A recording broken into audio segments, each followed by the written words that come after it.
오늘 우리에게 주신 하나님의 말씀은 시편 135편입니다.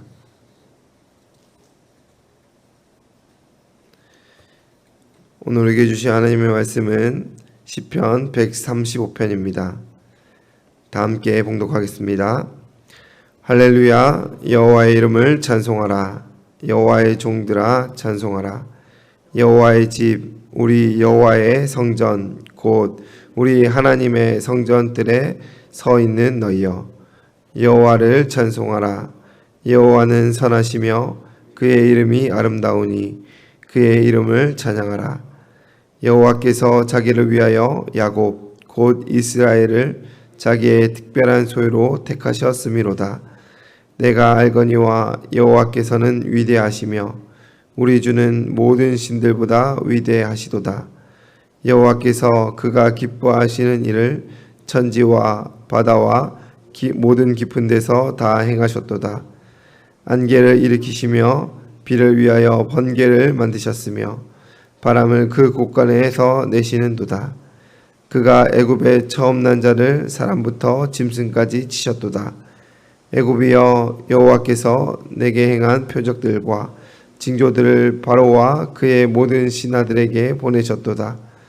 그가 많은 나라를 치시고 강한 왕들을 죽이셨나니 곧 아모리인의 왕 시온과 바산 왕 옥과 가나안의 모든 국왕이로다. 그들의 땅을 기업으로 주시되 자기 백성 이스라엘에게 기업으로 주시도다. 여호와께서 그 주의 이름이 영원하시나이다. 여호와께서 주를 기념함이 대대에 이르리로다. 여호와께서 자기 백성을 판단하시며 그의 종들로 말미암아 위로를 받으시리로다. 열국의 우상은 은금이요 사람의 손으로 만든 것이라.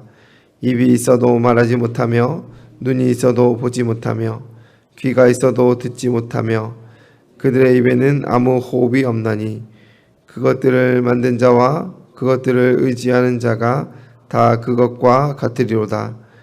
이스라엘 족속아 여호와를 송축하라.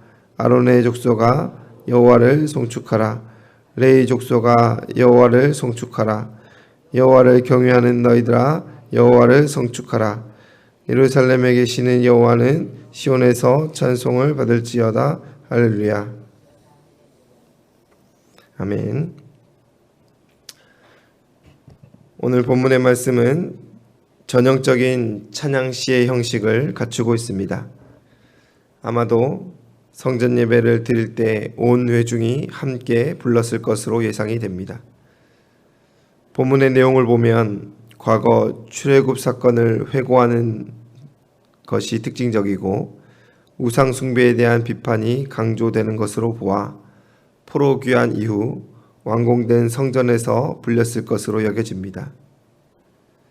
역사를 노래한다라는 것은 단순히 가사에서 보여주는 그 의미를 넘어서는 것입니다.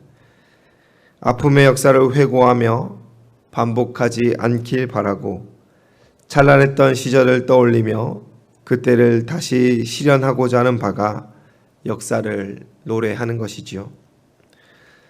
그런데 그런 노래를 마음의 중심을 잃어버리고 그저 노래로 가사 그대로 반복적으로만 불려진다면 사실 큰 의미가 없어지게 됩니다. 아리랑은 우리 민족의 대표 민요이지요. 대한민국 사람이라면 다 아는 가락과 가사일 것입니다. 그런데 여러분, 아리랑이라는 표현의 뜻은 무엇입니까? 듣고만 있어도 마음이 울리고 아름다운 가사이고 우리 후대에게 잘 전수해야 노래이며 우리의 위대한 문화인 것을 우리가 부정할 수 없지만 여러분, 아리랑은 무슨 뜻입니까? 아리랑의 뜻은 누구도 알지 못합니다. 그저 몇 가지 이런 뜻이 아닐까 예상할 따름이지요. 무엇입니까? 이는 잊혀져 버렸다라는 것입니다. 본문이 노래하는 역사도 그저 노래 자체로만 불려진다면 의미가 없습니다. 본문 외에 우리가 찬양하는 모든 표현도 동일합니다. 아무리 아름다운 멜로디이고 사람의 주목을 끄는 음색으로 불러도 그저 불려지는 것뿐이라면 공기의 진동을 일으키는 것뿐 찬양이라 할 수 없다라는 것입니다. 시편 기자는 먼저 하나님의 선하심과 위대하심을 찬양하라 말합니다. 하나님의 선하심은 성경에서 끊임없이 강조되는 주제입니다. 선하심은 하나님의 성품 중 하나가 아닙니다. 선하셨다가 아니었다가 하는 것이 아니지요. 선하심은 하나님의 본질이고 그는 언제나 어느 때나 선하십니다. 그가 행하신 역사 중 선하지 않은 것이 하나도 없습니다. 아니, 있을 수가 없습니다. 선이라는 기준 자체가 하나님의 본성이기 때문입니다. 그는 세상을 창조하시며 좋았더라 하셨습니다. 그렇게 창조 세계의 모든 것은 하나님의 선함을 가지고 있었으나 죄가 그것을 오염시키고 왜곡시켰습니다. 그렇게 이제 하나님만이 유일하게 완전한 선을 이루시는 분입니다. 그렇기에 우리는 마땅히 그의 선하심을 찬양할 수밖에 없다라는 것입니다. 하나님의 선하심으로 인해 우리는 그의 위대하심을 찬양합니다. 하나님의 선하심은 그의 의를 외면한 죄인을 구속하십니다. 그 구원의 은혜에 속한 자는 하나님의 크심을 보게 됩니다. 그렇지 못한 자는 하나님을 인정하지도 찬양하지도 않지요. 하지만 은혜 입은 자는 마땅히 하나님을 찬양해야 하고 찬양할 수밖에 없으며 찬양하지 않을래야 않을 수가 없다라는 것입니다. 시편 기자는 창조 속에서 드러나는 하나님의 위대하심과 구원의 역사 속에서 드러나는 하나님의 위대하심, 그리고 우리의 삶 속에서 경험하는 하나님의 위대하심을 찬양해야 한다라는 것을 우리에게 잘 보여줍니다. 그의 위대하심을 깨닫는 그 자체가 은혜입니다. 그의 존재를 인식하며 그의 선하심을 발견하는 그 자체가 죄인으로서 하나님의 은혜를 받은 자임을 보여주는 증거입니다. 우리가 그를 찬양할 수 있음은 특권입니다. 우리는 날마다 그의 선하심과 위대하심을 찬양해야 할 것입니다. 다음으로 시편 기자는 구체적인 역사와 민족의 과오를 가사에 담아 노래하고 있습니다. 본문은 이스라엘 택하신 이후 출애굽시키셨으며 광야를 지나 가나안 정복을 이끄신 하나님의 놀라운 은혜와 그 구속의 역사를 표현하고 있습니다. 아브라함을 선택하시고 그의 아들 야곱의 때에 그의 이름을 이스라엘로 바꾸셨습니다. 언약의 당사자였던 자들은 계속해서 하나님의 뜻을 외면했지만 하나님은 신실하게 그 언약을 이루사 마침내 이스라엘을 선택받은 민족으로 하나님의 제사장 나라로 세우셨습니다. 그래서 시편 기자는 그때를 회상하며 애굽에게 행하신 10가지 재앙과 구원의 사건을 직접적으로 언급합니다.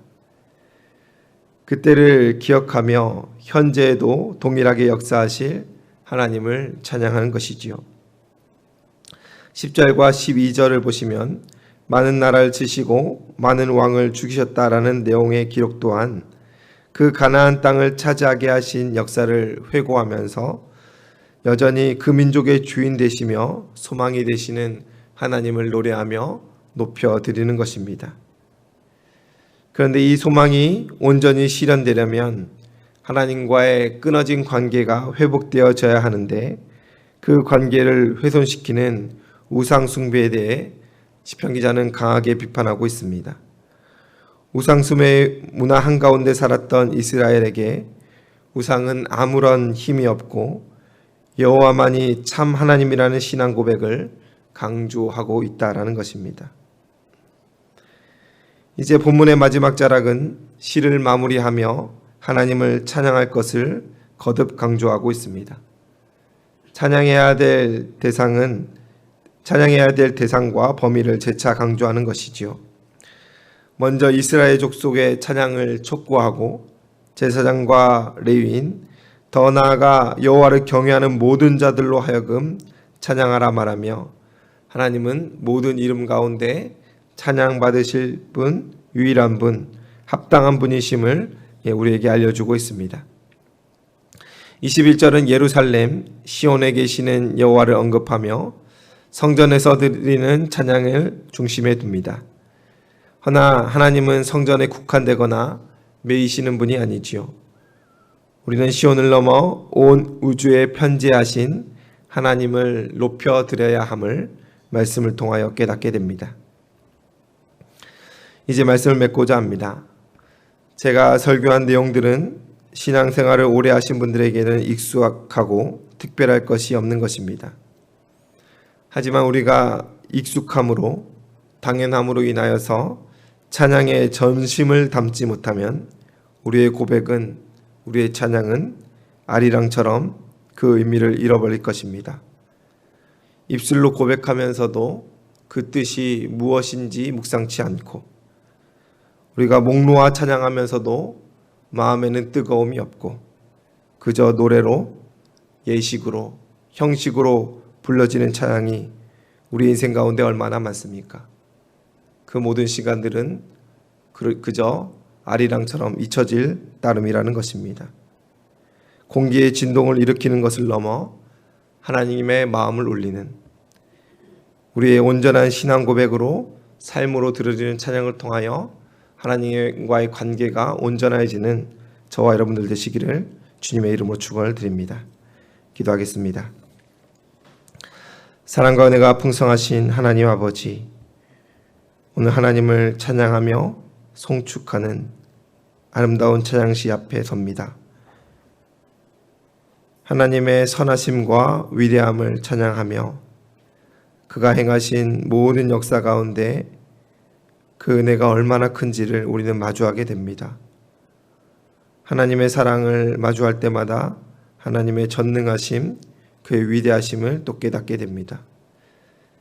찬양치 않을 수 없고 찬양하지 않으면 안 되는 우리의 삶임을 고백하지만, 하나님, 우리의 입술은 때로는 형식적으로 하나님을 노래하고 반복적으로 그 마음 가운데 뜨거움 없이 찬양하였던 적이 얼마나 많습니까? 하나님, 우리의 마음을 새롭게 하사 날마다 주의 인자하심을 마주하게 하여 주시고 그의 선하심을 경험하게 하여 주시고 그의 크심을 목도함으로 말미암아 전심으로 찬양하는 우리의 인생 될 수 있도록 도와주시옵소서. 이 아침에 주님께 나와 기도하는 많은 성도님들 축복하여 주시고 그 마음의 소원과 기도의 제목들, 삶의 이야기들 하나님 세밀하게 살펴주셔서 하나님의 긍휼의 손길로 만져주시고 하나님의 놀라운 역사로 응답하여 주시오며 작은 신음에도 응답하시는 하나님의 세밀함과 그 따스함을 느끼고 경험할 수 있도록 도와주시옵소서. 육신의 연약함이 있는 자에게 회복의 역사 주시오며 마음이 상한 자에게 하나님의 위로와 긍휼이 임하게 하여 주시오며 관계의 어려움으로 인해 고통받는 자들에게 예수 그리스도의 참 화평이 임하여질 수 있도록 도와주시옵소서. 향상교회를 사랑하여 주시고 향상교회의 걸음 가운데 하나님 늘 함께하여 주시고 동행하여 주셔서 주의 뜻 이루는 우리 교회 될 수 있도록 은혜 더하여 주시옵소서. 각 가정과 목장 위에 하나님의 은혜가 충만케 하여 주시고 하나님만 섬기며 하나님만 따르는 우리 향상교회 될 수 있도록 도와주시옵소서. 주님께 모든 것 맡깁니다. 감사드리며 예수님의 이름으로 기도드리옵나이다.